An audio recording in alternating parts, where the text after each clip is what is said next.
The NFL has spent the last decade trying to build the perfect offensive weapon. A running back with a receiver's instincts, a pass catcher with a rusher's physicality, a single player who forces a defense to defend the entire field on every single down. The league talks about it like it's a new idea, like someone just figured it out. Brian Westbrook figured it out in 2004, and the NFL spent the next 20 years catching up to him. In 2007, Brian Westbrook didn't just have a great season. He led the entire league in yards from scrimmage. He caught 90 passes, an Eagles franchise record for running back that still hasn't been touched. He was the most dangerous man on the field in an era that was still trying to figure out how to stop him. But that versatility came with a price. While the league eventually adopted his style of play, they haven't exactly honored his sacrifice. Today, the man who practically invented the modern running back position is largely ignored in the Hall of Fame conversation. And at just 33 years old, he began struggling to remember the very games that made him a legend. Now, let's look at the career of the most overlooked weapon to ever step on an NFL field. Brian Westbrook grew up in Fort Washington, Maryland. Played high school ball at DeMatha Catholic, a school that has quietly been one of the biggest pipelines to the NFL on the entire East Coast for decades. Westbrook was good enough to earn all-state honors coming out of there, and still, the big programs didn't call. No Alabama, no Ohio State, no powerhouse program rolling in to tell him he was exactly what they were looking for. The recruiting pitch he got from the major schools was basically silence. Why? 5'10", 200 pounds, too small for the big stage, they said, not worth the roster spot. So he ends up at Villanova. And look, Villanova takes their football seriously, but it's not the destination you choose if you are trying to get the NFL's attention. It's not the stage where history usually gets made. Brian Westbrook made history there anyway, the kind that had never been made anywhere in college football before. Not at the powerhouse programs, not at any level, not by anyone. In 1998, his sophomore year, he became the first player in the history of college football at any level to rush for 1,000 yards and receive for 1,000 yards in the same season. First ever, and he wasn't done. He finished his career with 9,512 all-purpose yards. That wasn't just the Villanova record. That wasn't just the FCS record. That was the all-time NCAA record across every division of college football. He broke it in the last game of his senior year.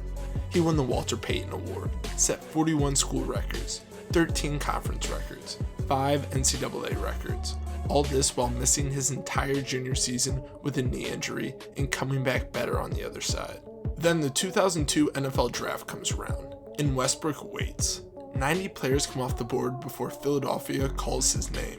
90. And the reasoning was the same three things it had always been. Too small, injury history. Villanova isn't a real program, so who knows what those numbers actually mean.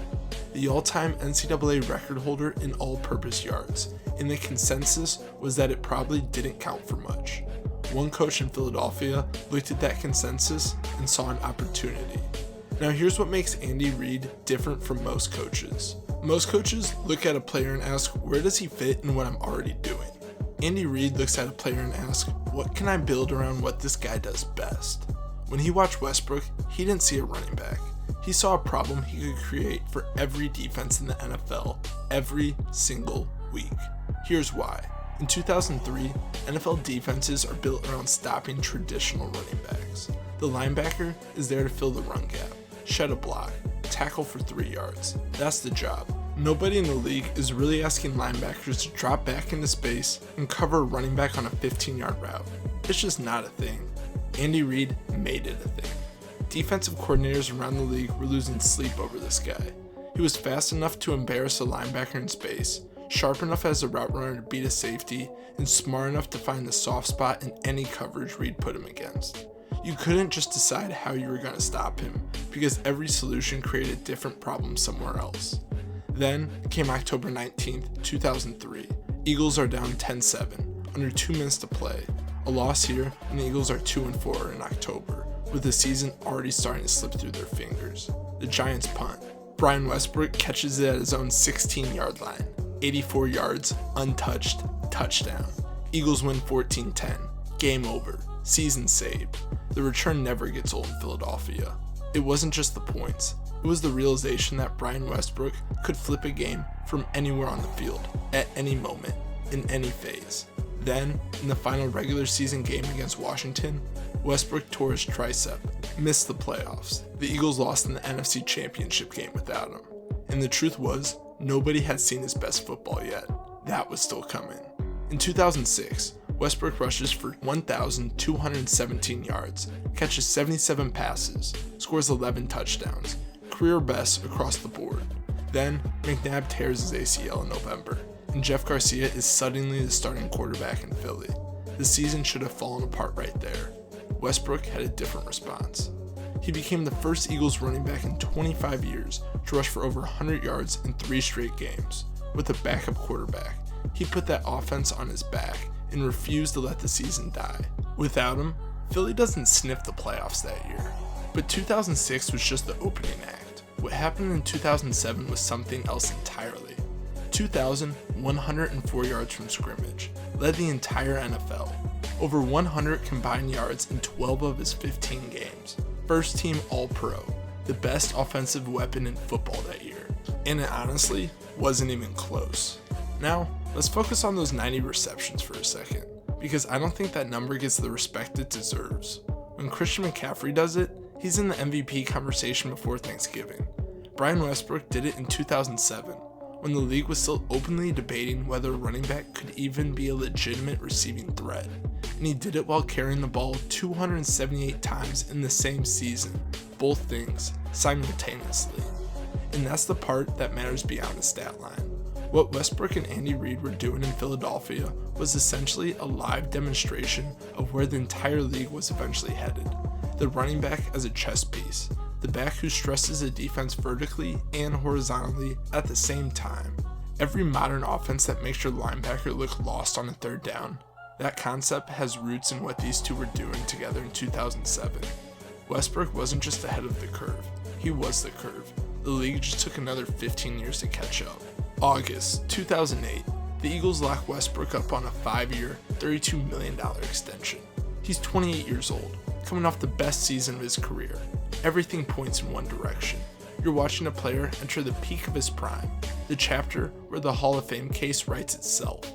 But football has a way of keeping score, and Westbrook's body had been through a lot. The ankle that never fully healed, the ribs, the knee that had been a concern since his college days at Villanova. He still managed a career-high 14 touchdowns in 2008, so the production was there on paper, but he was in and out of the lineup, and when he was on the field, something was just slightly off. That burst, that ability to make one cut and be gone before a single defender could react. It wasn't quite the same. Then, Week 7 2009, Monday Night Football, Eagles at Washington. He gets knocked unconscious on the field, severe concussion. 3 weeks later, he comes back.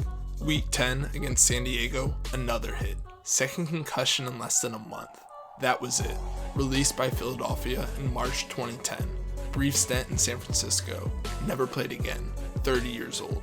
By 2013, he was already dealing with short-term memory loss. Couldn't remember names. Couldn't retain the information moments after hearing it. At 33, he spent the years since advocating for concussion awareness, using himself as a cautionary tale, being honest about the fact that he came back too fast because his era told him weakness was sitting out. He gutted through it, and now he lives with that, which makes the Hall of Fame conversation almost painful to have. Eagles all-time leader in scrimmage yards, first team All-Pro, 4 NFC Championship appearances, one of 6 players in NFL history with 30-plus rushing and 30-plus receiving touchdowns, and he's not in Canton. The argument against him is always the same. Not enough career rushing yards, never played a full season, longevity isn't there. But here's the thing, the reason longevity isn't there is because the NFL asked him to do everything, and then failed to protect him when it mattered. Using that against him isn't a football argument, it's just cruel.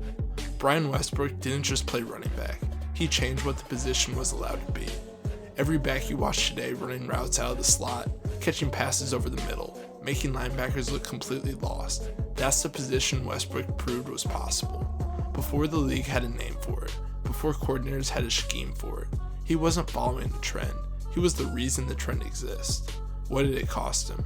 His prime cut short, his memory failing at 33. a Hall of Fame that still hasn't corrected an obvious mistake. He deserved better. From the league, from the voters, from the history books.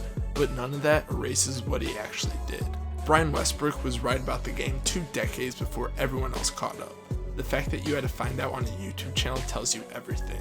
If you enjoyed this video, make sure to check out our video about another 2000s running back legend, Steven Jackson. Thanks for watching, and we'll see you in the next one.